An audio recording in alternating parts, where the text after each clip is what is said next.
Entire world is based on giving.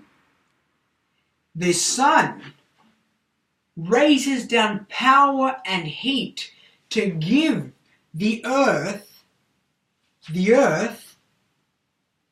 vitamins that the plants may grow, that gives it energy that the plants may live off, that our skins may live off.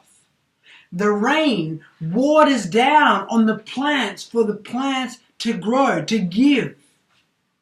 The ocean gives a natural environment for the entire animal kingdom that lives in there.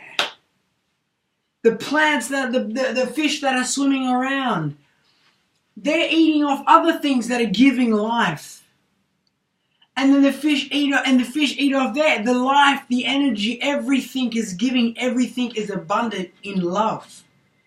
And it's not because so what I'm trying to say here, pretty much what I'm trying to say is everything is abundant. I walked into the supermarket.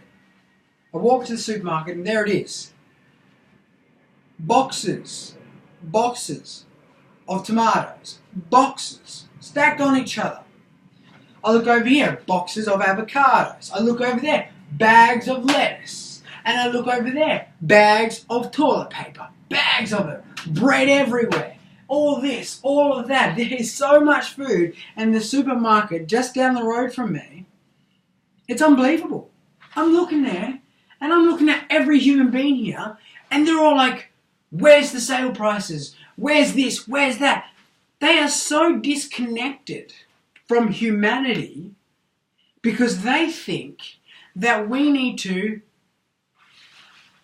protect ourselves to the scarcity of food, to the scarcity of protection. So, people are walking down, they're walking through the aisles, they're not looking at each other. They're down in their mind. They're thinking, oh, I need to do this, I need to do that, I need. When you walk down to the ocean and you see the ocean and you're standing there in awe as the waves continue to wash day after day, as the fish and the birds flying high and the magic that's in the air, the abundance of life, everything is giving. But in our human hearts, we think that we're not connected to any of it. We think we're not connected to other humans.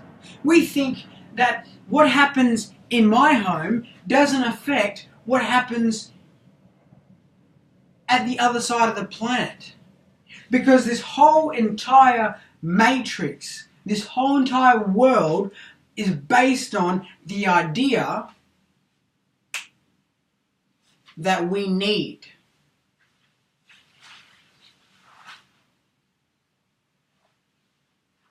We don't need anything.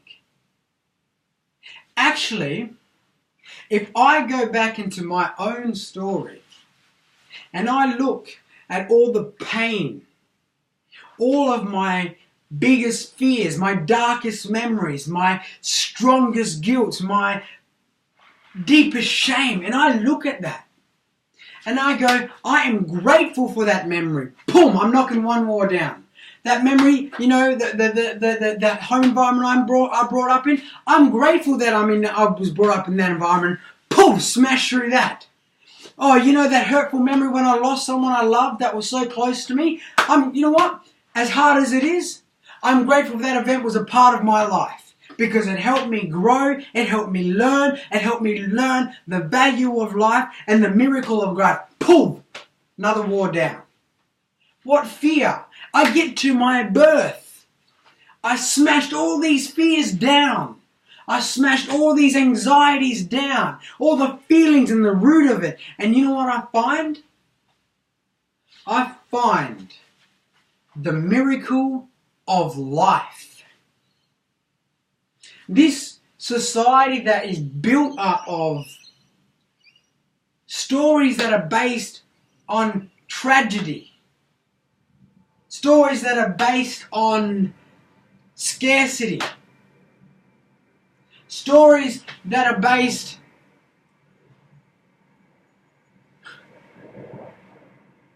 on disconnection. Now let's go to a biblical sense.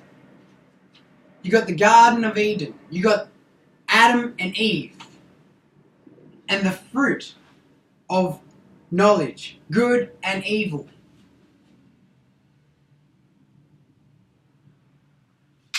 Where did it go wrong? Well, it went wrong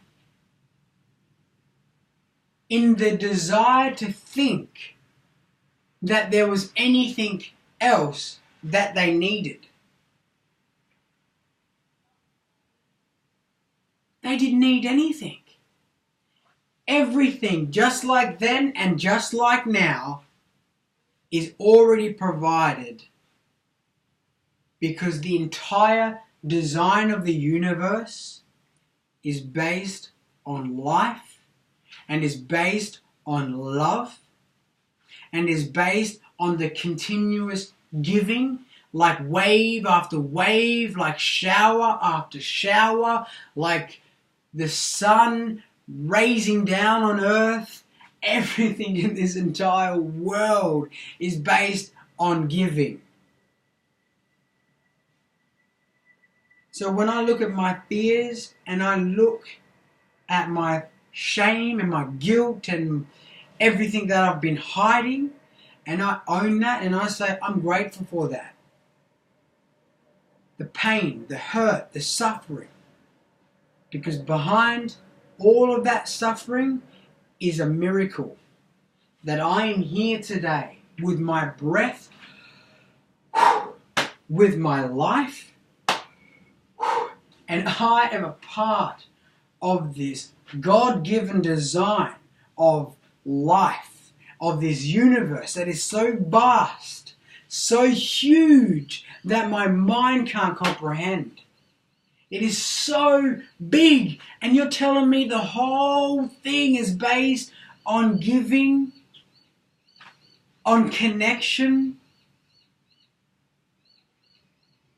and for a long time I've been walking around feeling like I'm disconnected to my neighbour, like I'm disconnected to the brothers on the other side of the ocean, like I'm disconnected to my family back in Perth. You're telling me that the feelings of disconnection was not true, that I'm alone?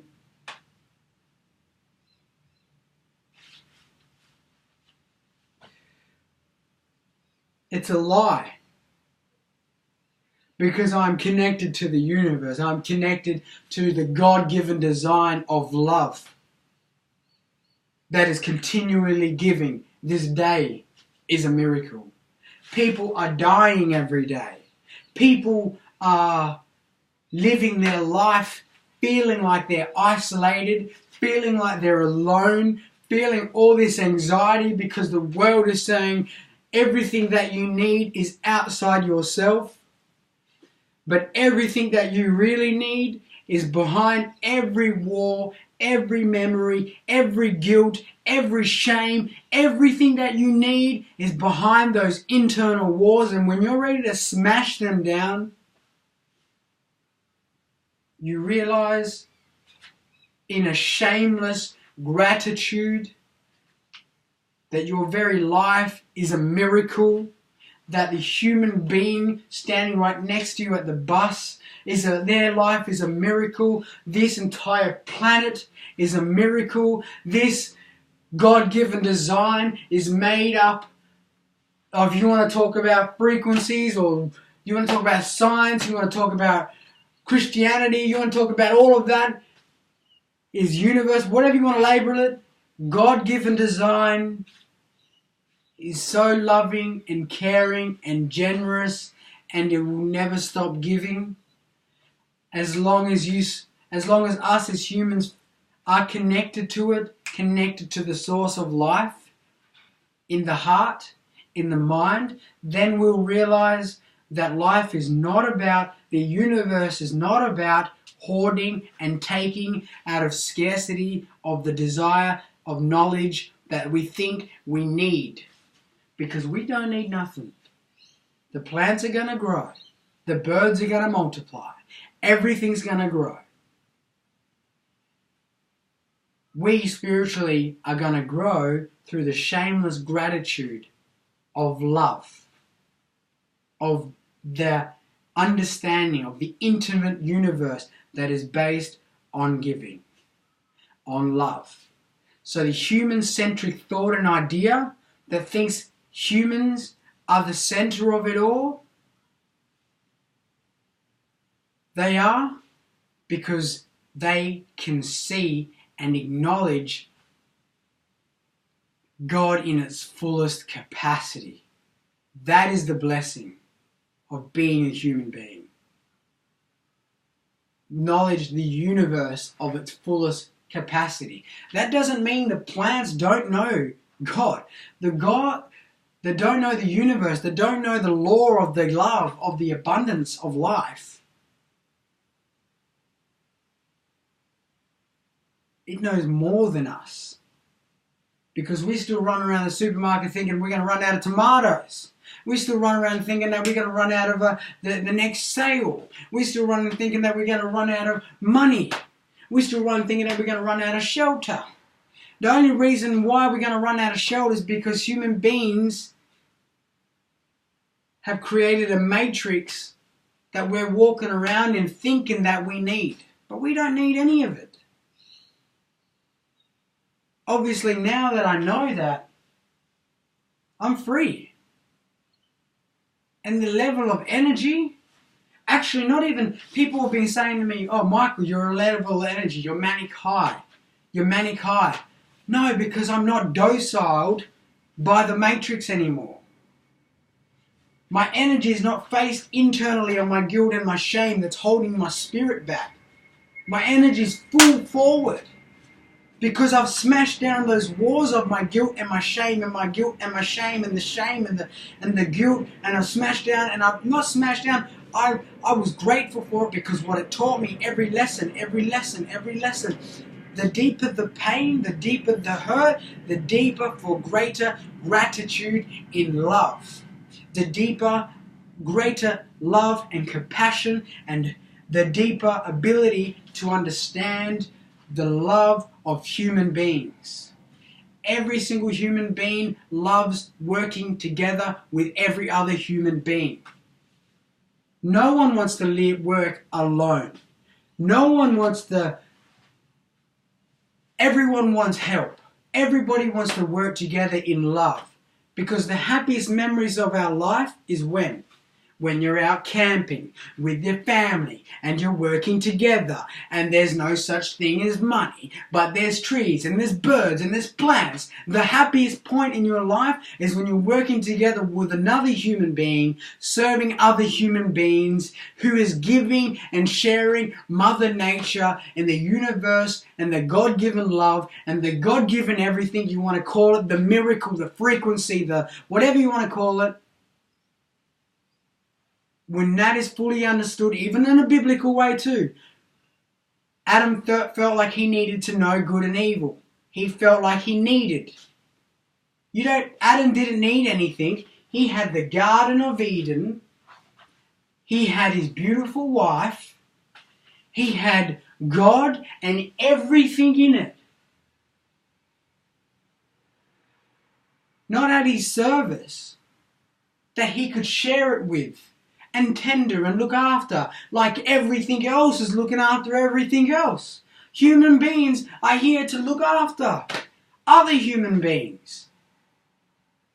Because if one other human being is suffering, everybody's suffering. Just like Adam. He sinned through the desire of need, of knowledge, of good and evil, which separated us from everything else, which created this thing of whatever you want to call it, of the sin of the matrix of the sin, the governmency, and then since then we've gone, whoa, we're thinking that we think we need a job, we think we need a car, we think we need the matrix, we think we need whatever, we think we need it.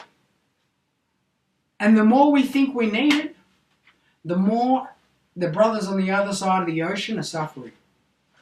The more we think we need it, the more the brothers on the other side are suffering. The more we're taking away from humanity. We're taking it away from the original design. The entire universe is designed on giving in abundance. There is no difference between the universe and a human being, and the universe and Earth. There is a difference in the sense that we have a soul that can see the full capacity of the abundance given, that the universe is built on the law of love, that the universe is built on. And when sin entered the world, or what sin entered the world, disconnection from all of that, the matrix was built, and next minute we running around supermarkets looking at the same tomatoes, boxes of it in one supermarket, that whole supermarket could fuel a whole village. Next time, walk down to your next supermarket, see all the food, and you know what? That ain't going to stop coming, because the design of the universe is never going to stop producing it. And, well, it will stop producing it will stop producing eventually, because we think we're going to need more, so we take more. We rip the earth up because we need more. We need to build these buildings. We need to build that building, because that building and that mine is going to create this, and those people think they need. So the need of the matrix is one big need, and then we're going to rip into the earth more. We're going to rip into the earth more. We're going to rip so that we think, because every human on this planet thinks that they need. And that's exactly what Adam thought. He thought he needed. He thought he needed to know good and knowledge. But really, he just needed to be in awe of the beauty and the abundance of the life-giving design of this entire universe. That is my thought for today. Out of love. Out of love.